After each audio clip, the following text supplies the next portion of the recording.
இவன் மட்டும் போய் போய் எடுத்துட்டு வரான்.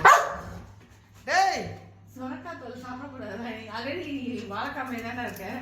வாழைக்காய் பையனா போடா, வாழைக்காய் பையனை போடா இருக்கும்.